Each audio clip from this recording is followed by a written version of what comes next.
Why are you ignoring me? I've decided not to engage with strangers. I understand. I'll continue living with my in-laws. They completely ignore me. I expected it from my mother-in-law, but I never imagined my father-in-law would treat me this way. There was a reason why the once kind in-laws had changed. It was because of my sister-in-law, who disliked me. With her return, our peaceful life together was completely upended. Don't regret it, okay? You think I'm going to regret this? Think again, jerk. I packed my bags and left my in-laws' house. Sure enough, just 3 days after I left, chaos broke out in their household. I met my husband at my workplace. He was in sales and frequently visited my office. I was his main contact. As we spent more time in meetings and discussions, I grew fond of him. He was a caring and kind man, tall and not necessarily handsome in the conventional sense, but he exuded a charismatic vibe. He was popular, but for some reason, he said he liked me, and we began dating. When we talked, he mentioned growing up in a typical family with parents and a sister. I lost my parents in an accident when I was young and grew up in an orphanage. It was a complex issue for me, but when we started dating, I quickly shared my background with him. He responded, "That must have been tough, but don't worry, I'll always be there for you." Soon after, he proposed. From the beginning, my husband intended our relationship to head towards marriage and quickly introduced me to his parents. During the introduction, I told them about growing up in the orphanage. They listened attentively and reassured me that it wouldn't matter in our marriage. It made me very happy. Besides, they told me that being raised in an orphanage had nothing to do with being their daughter-in-law, which truly made me happy. Only my sister-in-law, being very attached to her brother, seemed taken aback, asking, "You grew up in an orphanage?" My husband had to reprimand her. In retrospect, she probably disliked me from our first meeting. I didn't give it much thought at that time, thinking we had just met. Before our marriage, my husband and I discussed moving in with his parents. We seriously considered it. But in the end, I decided not to quit my job. It turns out my husband was set to be transferred soon. I thought about quitting my job to move with him, but my career was going well, and I had just been given direct reports. We discussed it and decided he would move on his own after getting married. I wanted to savor that newly feeling for a bit. I even casually thought about visiting my husband during the long weekends for a little vacation feel. The idea of moving in with the in-laws so soon after marriage was a bit daunting, but my husband probably felt more at ease living with his parents. Plus, to put his ever-worried mother at ease, he probably wanted us to live together. Having lost my parents at a young age, I had always yearned for a family, so living with them wasn't an entirely unappealing idea. Plus, my in-laws had always treated me kindly, and I had grown fond of them. Balancing work and my duties as a daughter-in-law was challenging, but having a family made me happy and fulfilled. One day, my father-in-law approached me with an unexpected request. This would mark the beginning of the unraveling of our seemingly happy cohabitation. It was a time when my overly anxious mother-in-law, who tended to act domineering towards my father-in-law, was out shopping. I was about to start cleaning on my day off when my father-in-law asked to speak with me. "What's the matter?" "Well, I don't want my wife to know, but I'm taking a leave from work." A leave. He explained that he had been having problems with his boss and coworkers, and his health had deteriorated to the point where he had no choice but to take a leave.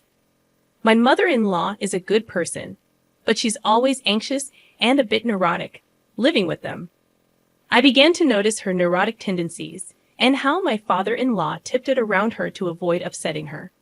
He had always been on the slimmer side, but now that I think about it, he did seem to have lost some weight recently. It would be nice if my mother-in-law was the type to genuinely worry about my father-in-law's weight loss.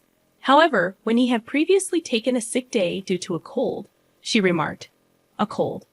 All of your colleagues are at executive levels by now. It's because you're always taking days off claiming bad health or colds. That's why you don't get promoted." Rather than showing concern, she was the kind to give him a hard kick in the pants. He probably tried his best to push through, no matter how poor his health was. However, his condition worsened, and he secretly took multiple sick days to visit the hospital. He was both mentally and physically at his limit. With his frequent early departures, tardiness, and absences, there was talk of him possibly taking a temporary leave from work.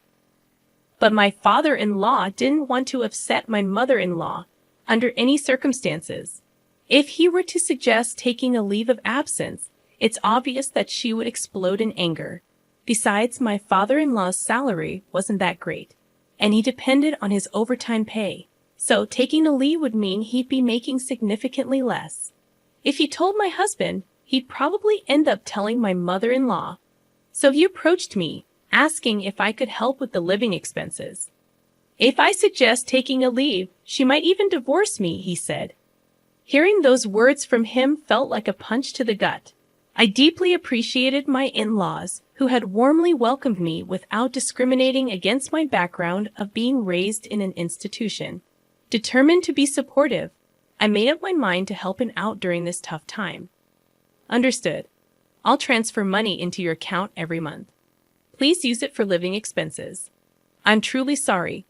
I'll do my best to recover quickly and return to work. Thank you so much, he said.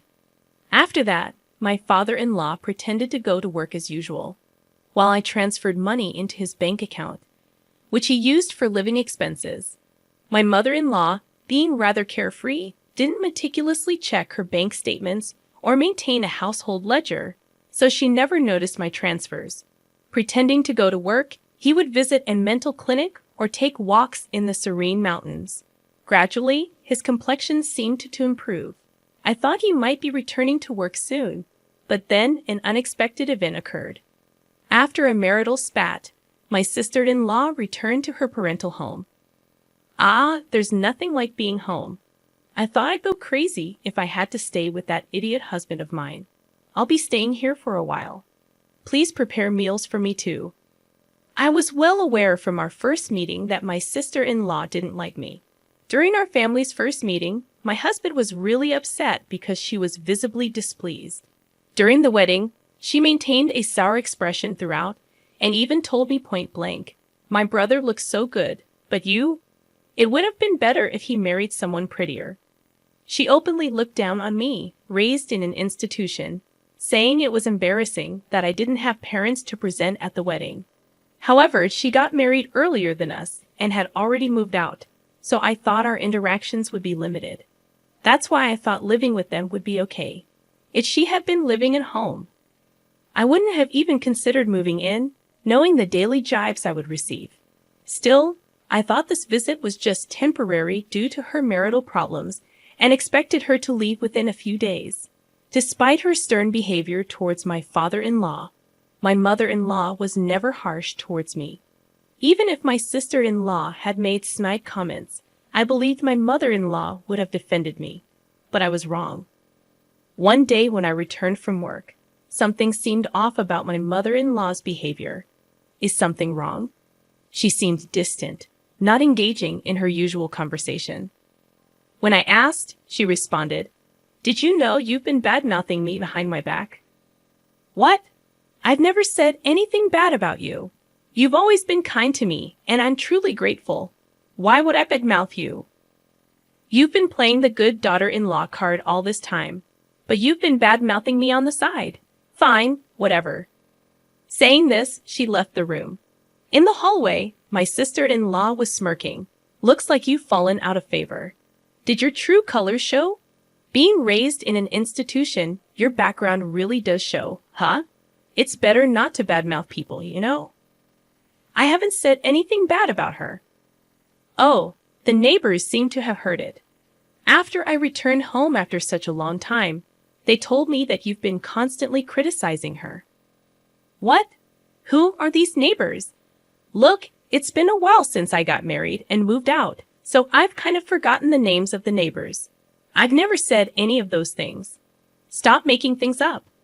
"Oh my, how rude, Mom. She's calling me a liar and bullying me." Saying this, she entered my mother-in-law's room.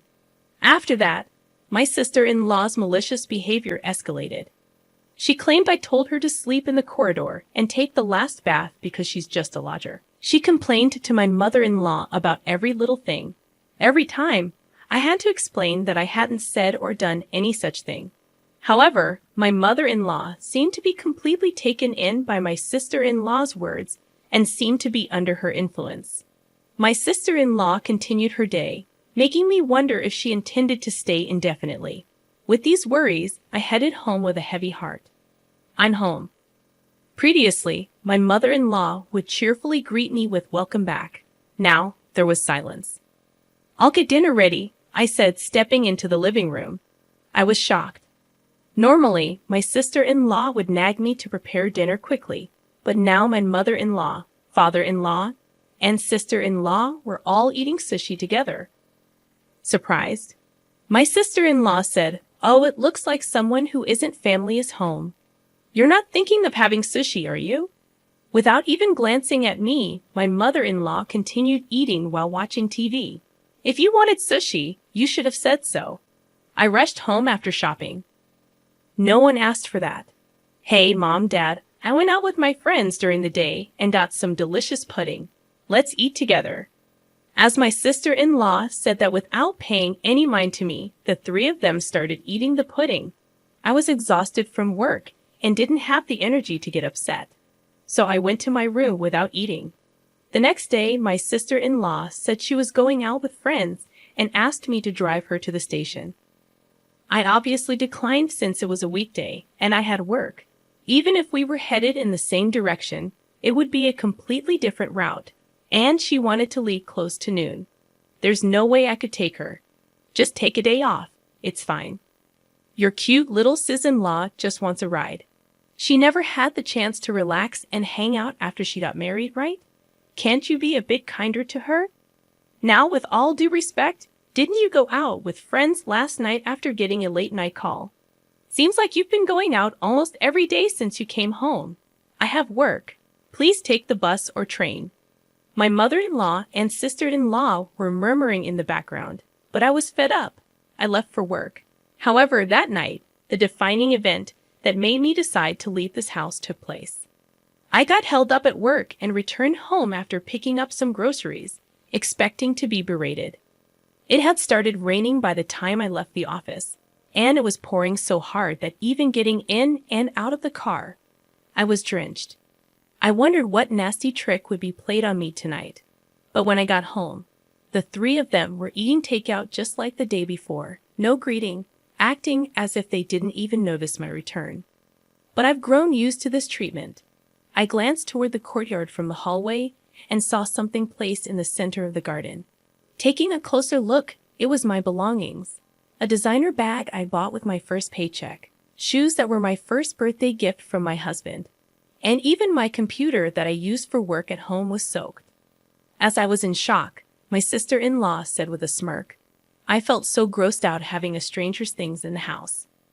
I threw them out, flaunting a designer bag like that. How arrogant of you.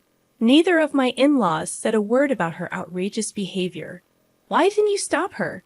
Have I done something to you? Do you really believe her lies that I've been bad-mouthing you, bullying her? Aren't you mad at her for what she did? My mother-in-law avoided my gaze, staying silent. Why won't you say anything? I can't talk to strangers. I can't be friendly with someone who's not family. My mother-in-law wouldn't even look at me. My sister-in-law grinned, waiting for my rebuttal. Wait, where's my father-in-law? I'm the one supporting him during his time off. I'm the one helping out with the finances in this house. Sure, I did it out of gratitude, but shouldn't he defend me now? Surely, he'd be on my side.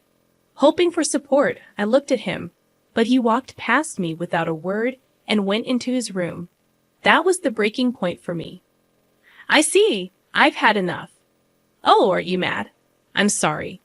To be honest, I never liked you from the beginning, you know? Being raised in an institution and all. Just don't regret this, like I would, loser. I packed my things and prepared to leave immediately. Seeing me in this state, only my father-in-law seemed flustered since he was the one depending on me financially. Still, he didn't try to stop me or defend me. I was completely done with his apathy. My husband's work assignment was quite far away, but I wanted to leave this house as soon as possible. I quickly got in my car and drove to him. I never once confided in my husband about all this. I doubt my mother-in-law told him about my sister-in-law coming back home. If he had known, he would have contacted me, knowing I don't get along with her. But my husband never mentioned anything about my sister-in-law in his calls or messages. I never felt anything off about my husband's behavior, but perhaps he's being manipulated by her, fed lies about various things. Even now, as I head to him, he might treat me with the same cold attitude as them. My heart was exhausted, feeling so suspicious even towards my husband, whom I trust most. If he's of the same mind and attitude as them, maybe divorce is the only option. That's how deeply distressed I felt.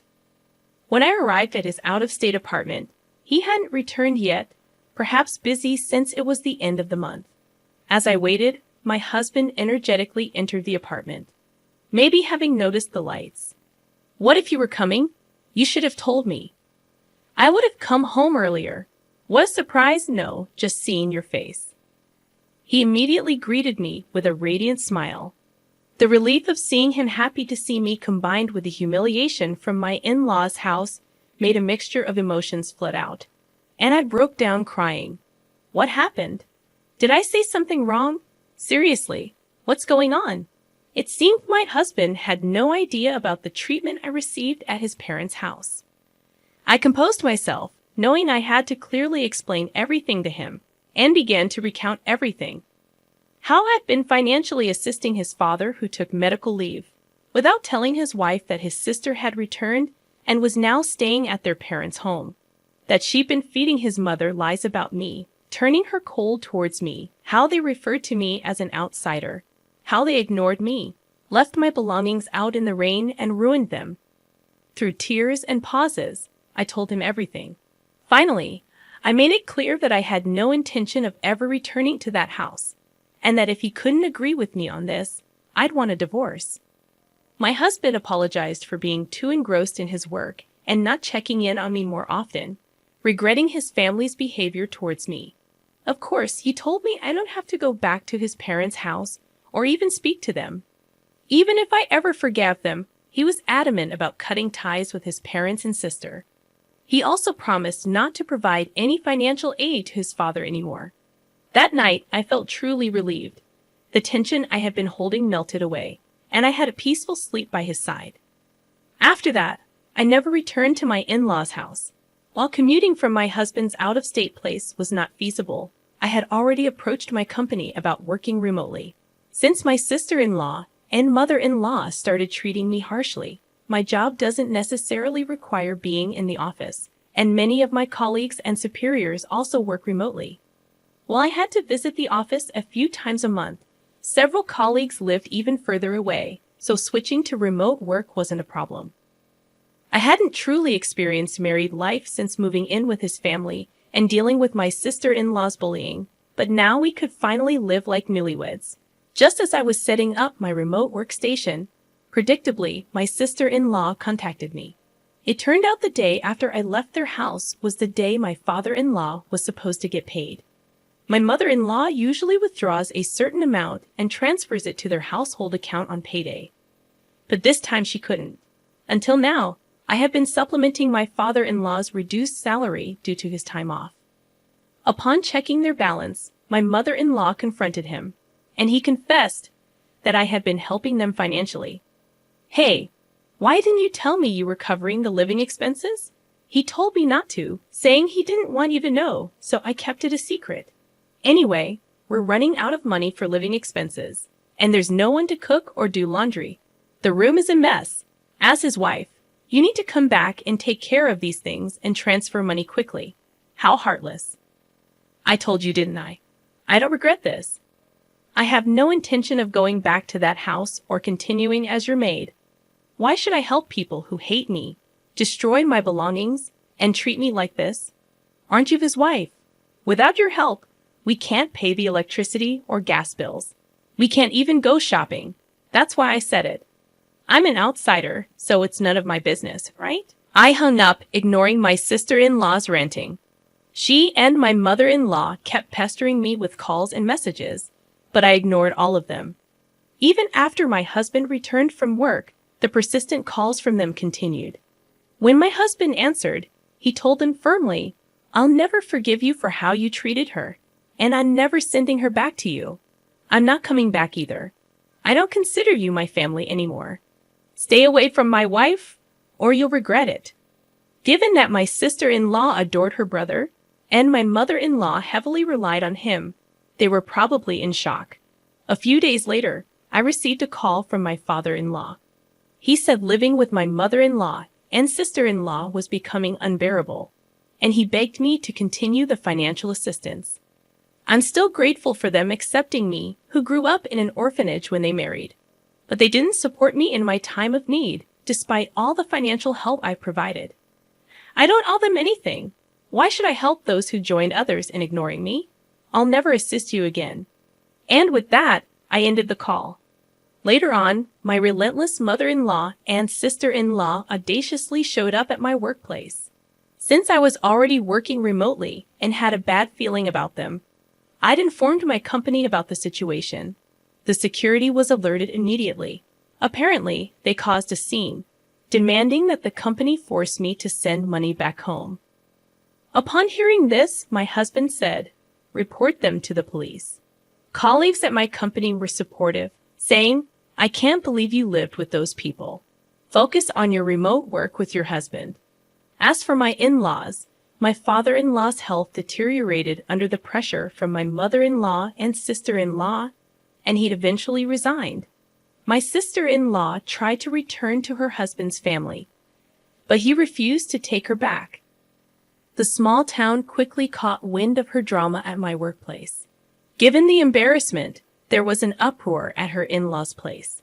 The original reason for the fight between my sister-in-law and her husband was her affair.